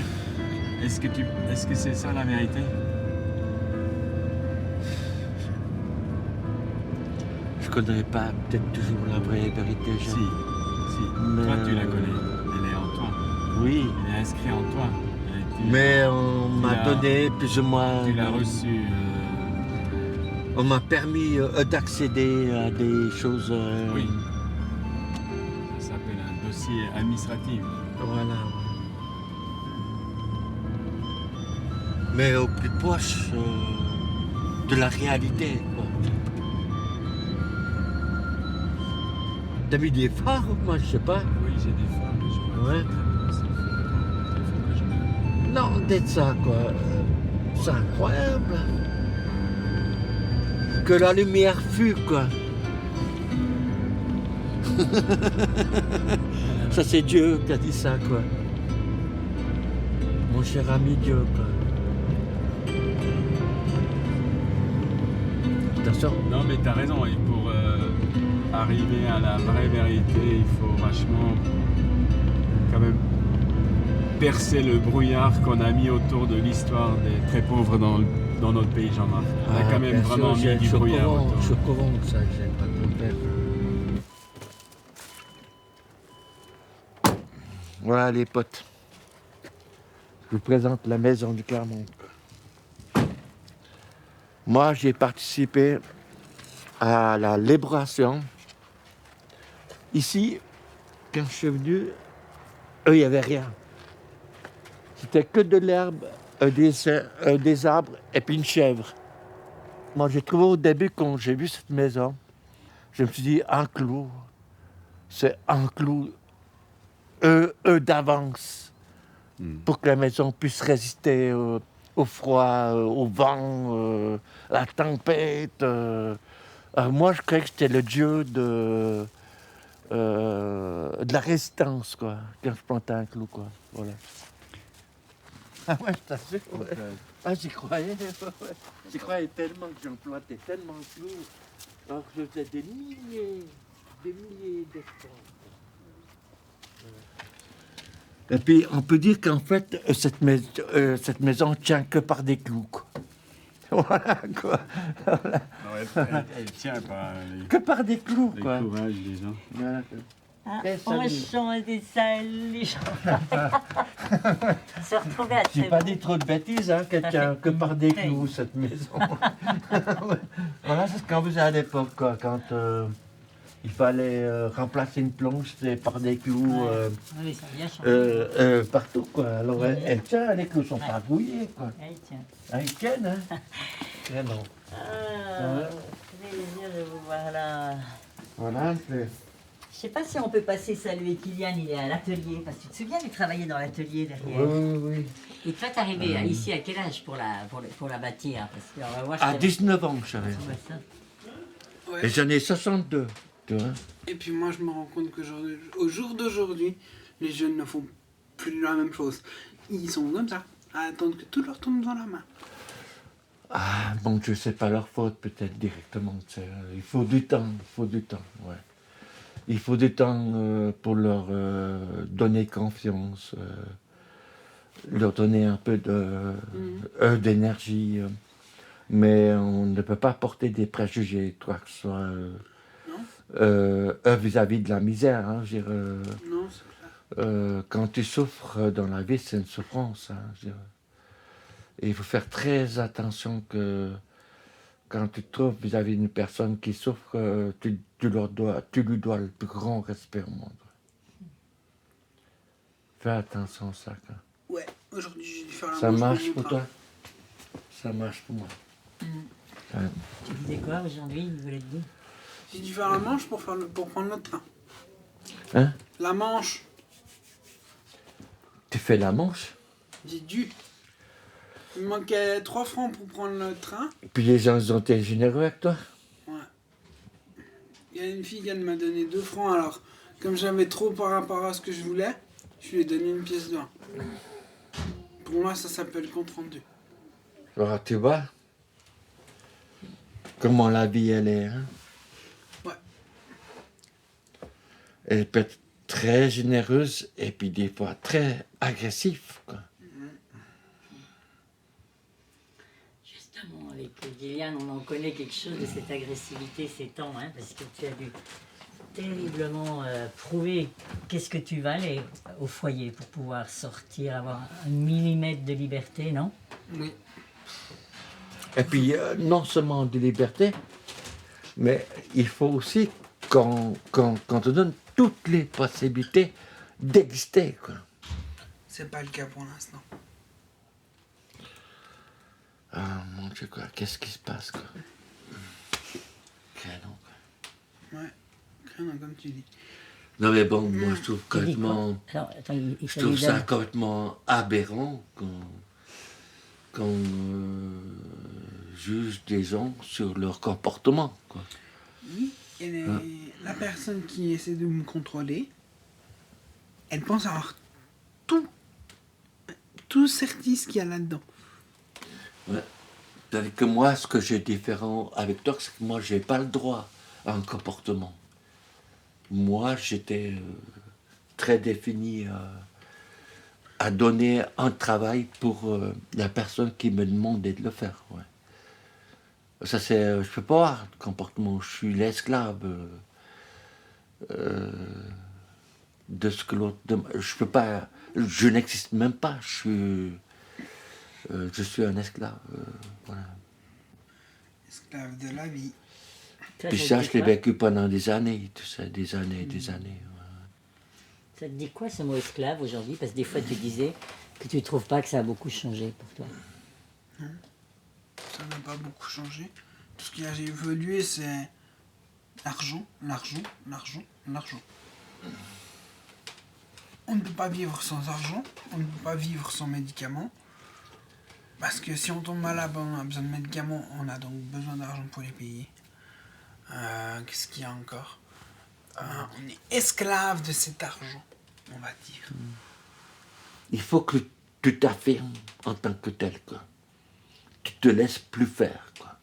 Je peux pas. Je peux pas parce qu'ils Mon ont... Dieu, un cœur. Un juge a Attends, je vais dit faire un tour. Il est passé devant le juge. Il est passé devant le juge. Ouais, c'est dur. Hein. Ça me prend le cœur, quoi. Je suis désolé. Je suis passé devant un juge qui a décrété que j'étais sous curatelle générale. Ils t'ont mis là-dedans? Oui, ils m'ont mis là-dedans. Et moi... cette curatelle, le juge a permis au psychiatre de, si je me rebelle, de me mettre à serrer. C'est l'équivalent de Marsens. Un cœur. Oui, oui c'est ça. C'est le moment d'agir. Hein, exact, je sais. Parce que moi, je les attendais dehors quand le juge a fait ça. Et je ne savais pas comment agir. Et maintenant, on cherche. Parce que, tu vois, dans le temps, on dit qu'on n'a pas agi. Mais aujourd'hui, il faut agir. C'est un ordre que je te donne, Claire. Laisse pas passer ça, craint. On est ensemble, quoi, à ce point-là. C'est ça que je veux dire, on est responsables tous. On est ensemble. Moi, j'ai été donc accompagner ta maman pour le juge. Et je me suis rendu compte en train de le infantiliser. Oui, et moi, j'étais là dans la rue. C'est un adulte. Ouais. D'accord, Claire? Oui. Ouais. Oui, un adulte qui ne fait pas toujours tout ce qu'il doit et... Ah non, dis pas plus. T'as compris, Claire? Je te fais confiance, hein. Ouais. D'accord? Merci Jean-Marc, mais... T'as un sacré boulot, Claire. Tu sais qu'on déjà on dormait pas la nuit passée parce que normalement il avait interdiction ce week-end de sortir. Simplement parce qu'il était sorti. Mais toi, t'étais le chercher, quoi. Oui, simplement parce que tu étais sorti 2 heures dans la semaine pour se promener, prendre l'air. Alors on voulait te punir ce week-end, hein, c'est ça? Et je tremblais, c'était vendredi matin, j'avais pas beaucoup dormi la nuit parce que vraiment j'étais fâchée de ça. J'ai pris le téléphone, Claire, j'étais là. Je vais te donner une réponse à ça. Et on a téléphoné. Tu sais comment je suis devenu un esclave? Parce qu'on m'a infantilisé. Bien. Ne perds pas le poids, quoi. Anne-Claire te donnera des T'as le droit, quoi. D'accord? Anne-Claire te donnera des nouvelles. Oui, parce qu'on veut se battre. Il Ouais, est en clairement. provisoire. Il y a une enquête. Donc, avec cette enquête, on essaye de trouver des pièces et des pièces, qui fait que le juge, il va pencher du côté de l'adulte, qui est Kylian. Le problème, c'est que cette enquête est quand même à double tranchant. Mais nous, on n'est pas à double tranchant, nous. T'en fais pas, tu sais. C'est pas ce que je dis, c'est que Mais- si ça prouve que je suis un adulte, je devrais avoir le comportement d'un adulte. Mais tu l'as, ce comportement d'adulte crénant, quoi. Oui, mais pourtant, c'est ce qu'ils m'ont fait rentrer dans la tête que c'était pas le cas. Mais arrête de pousser ça dans la tête, quoi, crénant, quoi. Mais D'accord? Je suis un adulte responsable. Non, pas seulement responsable. Tu existes, crénant, en tant qu'adulte, quoi. T'as droit de penser. T'as droit de parler. Droit d'expression, droit de s'exprimer. Tu veux dire, un adulte, c'est pas que des responsabilités, il faut pas que tu aies peur. Hein? C'est ton existence, c'est ta vie qui est devant toi, quoi.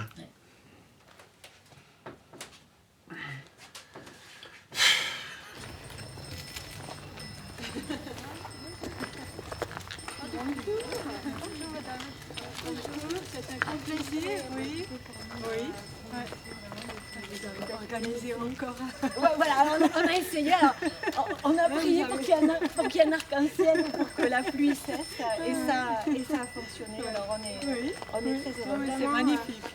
Bienvenue, Oui. bienvenue chez. Merci beaucoup. Bonjour madame. Bonjour. Bonjour. Enchantée. Bonjour. Bonjour monsieur. Enchanté. Bonjour. Bonjour madame. Oh, qu'est-ce qui s'est Enchantée. passé? Oh, je me suis cassée il y a 2 semaines, mais ça se remet bien. Bonjour Madame monsieur. la Bonjour. Présidente. Bonjour. Bonjour monsieur. Plaisir? Oui. Quand on a trouvé cette maison, elle était plus ou moins en ruine. Ah oui? Ouais. Alors, à l'époque, on n'avait que des planches pour boucher les trous. Et puis, c'est un peu de temps, donc le Clermont a décidé de rénover cette maison pour pas que le tombe encore plus en ruine. Mais j'ai participé au baraquement en bas. Là-bas? Les 2 maisons qui sont en bas, que vous voyez là, ils ont été construites par les gens du Clermont. Ah oui. Par les gens du Clermont. Pour le secrétariat. Voilà, ça c'est la partie administrative. Voilà. Tous nos bureaux sont là-bas pour que la maison soit vraiment un lieu d'accueil, de rencontre, de convivialité. Puis voilà. Et une fois que vous avez bâti cette maison, c'est devenu au début surtout un lieu de vacances familiales pour des familles très pauvres de région parisienne au départ. Et puis ensuite des familles de toute l'Europe qui sont venues ici en vacances familiales. toute l'Europe? De toute l'Europe. Ah oui. Trévaux, pour beaucoup de familles en Europe, c'est un lieu qui est connu et qui est ancré dans le cœur parce que c'est le lieu où les familles pouvaient vivre des vacances et se retrouver en famille également, ce qui était des fois Ah plus mais c'est magnifique. Hein. Toi, tu l'as connu. Je l'ai connue dans les années 70 à la maison. Ah oui? Vous étiez venu ici en vacances? Enfin, non, juste des journées familiales, mais pas de vacances. Pas de vacances. Mais j'étais au fond. Ouais. familiale pour des familles d'Europe. Petit à petit, on a découvert aussi des familles qui connues. Oui, on a connu des familles très pauvres en Suisse et on a commencé une action avec des familles en Suisse. Et petit à petit, c'est devenu vraiment le lieu d'identité et du rassemblement du quart-monde en Suisse. Voilà, ça, c'est On peut dire que c'est la maison du savoir. La maison du savoir. Du savoir. Où Ouais, on c'est apprend magnifique. à vivre ensemble. La maison de la rencontre Voilà. aussi. Et hein. surtout du savoir. Du savoir. Parce qu'il faut savoir pouvoir vivre sans se pas avoir du Ouais. Ouais. Ouais.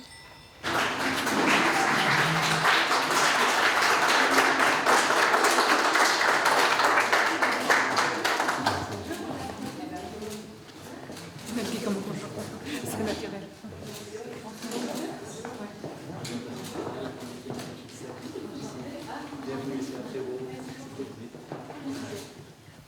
Ihr vielleicht wisst, wir sind hier im Haus, das internationale Haus von der ganzen Schweiz, wo wir zusammenkommen, wo wir voneinander lernen können und auch merken, dass man nicht allein ist.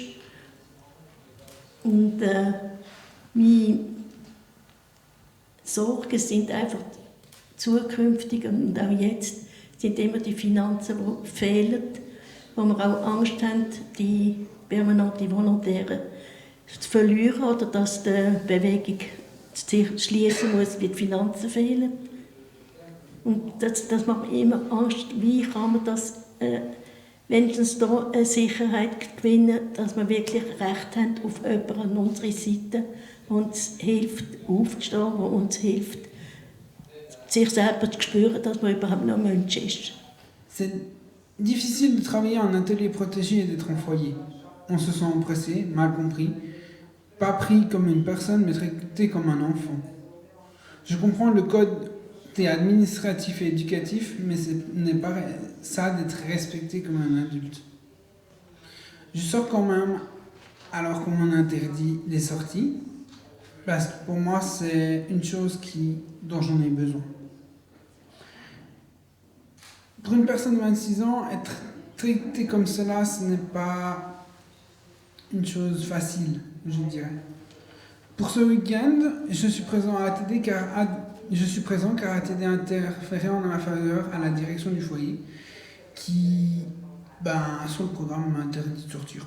Voilà. Un jeune de 26 ans placé à l'âge de 12 ans aspire à quoi alors qu'il n'a pas profité du cadre de ses parents à cause d'avoir été retiré à sa famille. Aujourd'hui, j'aspire à avoir un travail, une famille et à exister en tant que personne.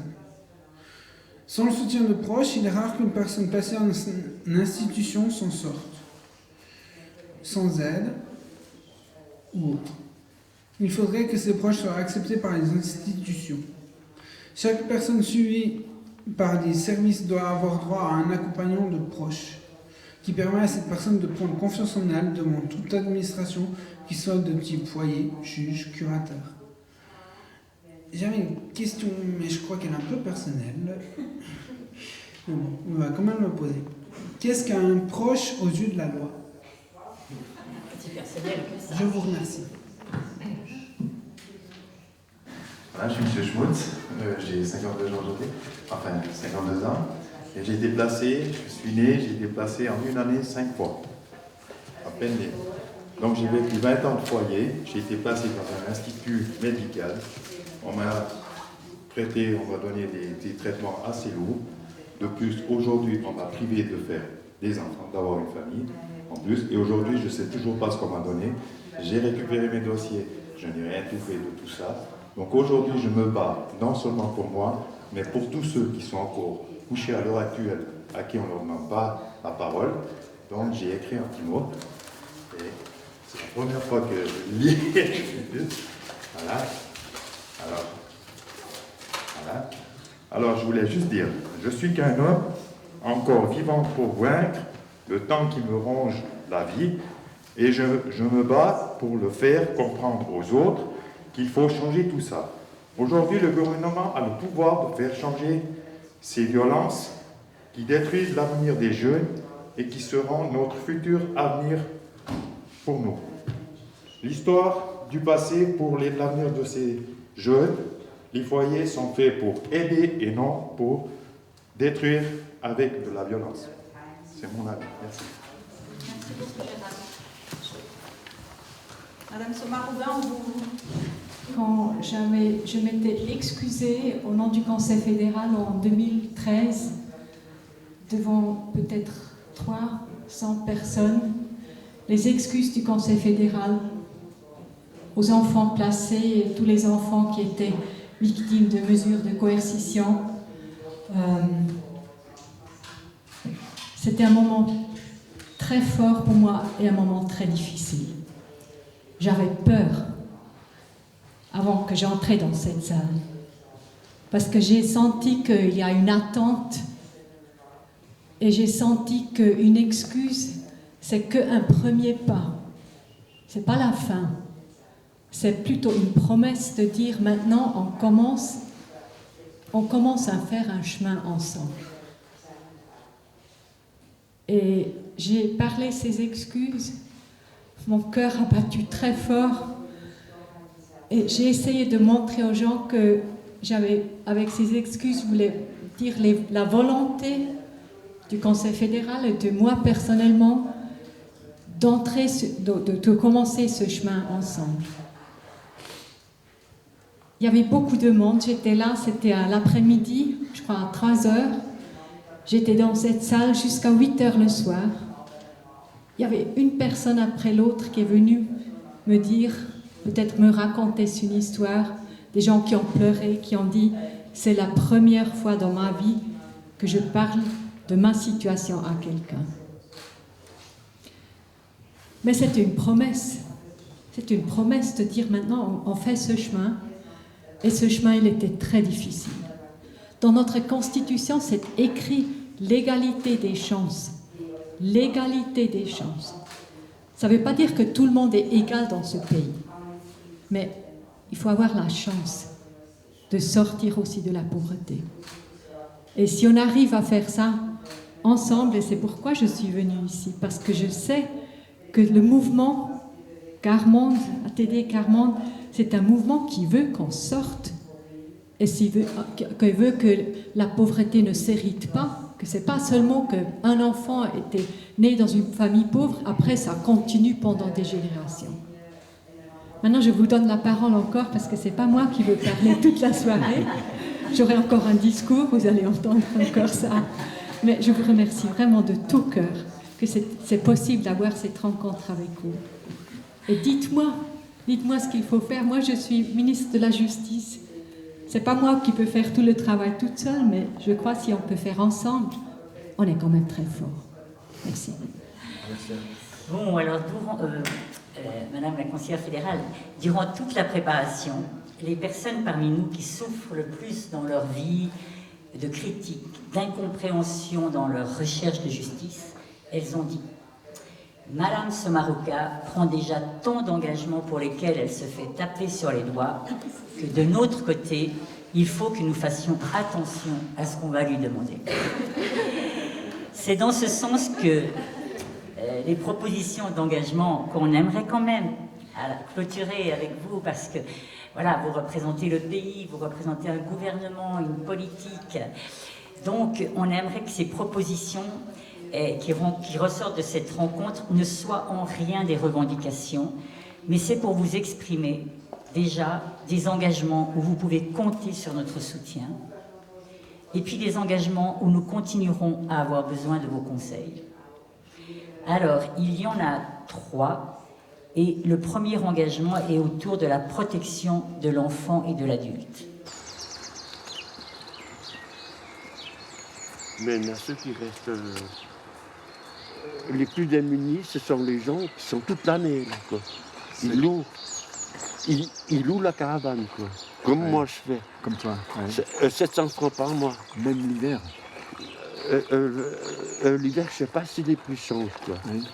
Mais tout le confort, ils ont l'eau chaude, le gaz, pendant tout l'hiver, pour ceux qui n'ont pas d'autres lieux de vie.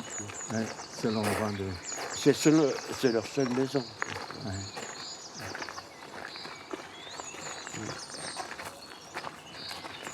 Promenade des sources. Les sources, c'est quoi ça? Ah ben, c'est une source qui est faite pour rajeunir. Ouais. Tu bois une goutte, c'est bon, tu rajeunis de 20 ans. Les voisins? Oui. Ils doivent porter il y a beaucoup d'étrangers ici. Je veux dire qu'ils sont sans domicile fixe. Ouais. Et qui résident ici. Voilà. parmi eux aussi des Suisses. Hein. Ben oui, ça c'est clair. Mais dis donc, t'as tourné la terre, toi, Jean-Marc? Oui, hein? C'est tout beau. Oh là là, tu veux planter quoi, là? Ah là là, j'ai une pêche. Hein?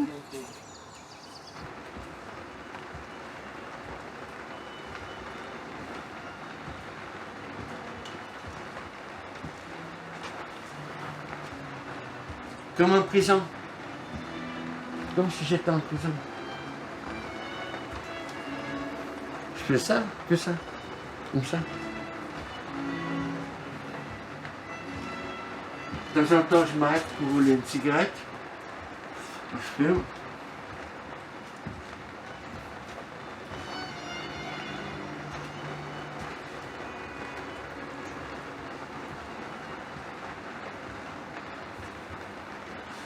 Des kilomètres, je fais ça chaque matin.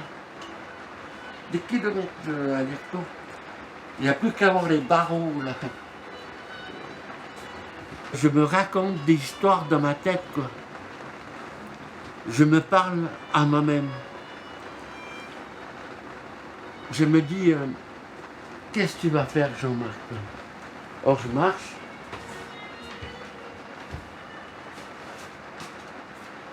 Je cherche une idée, quoi. Après, je m'asseye un moment.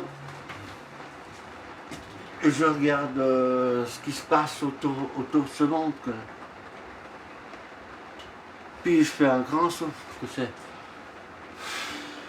pour me soulager, quoi. Après, je repars. Je monte les escaliers là.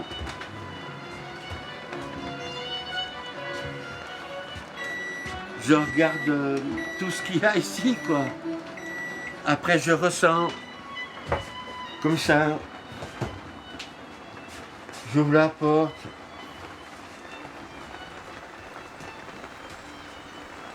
Et puis, je regarde la forêt qui est en face de moi, quoi.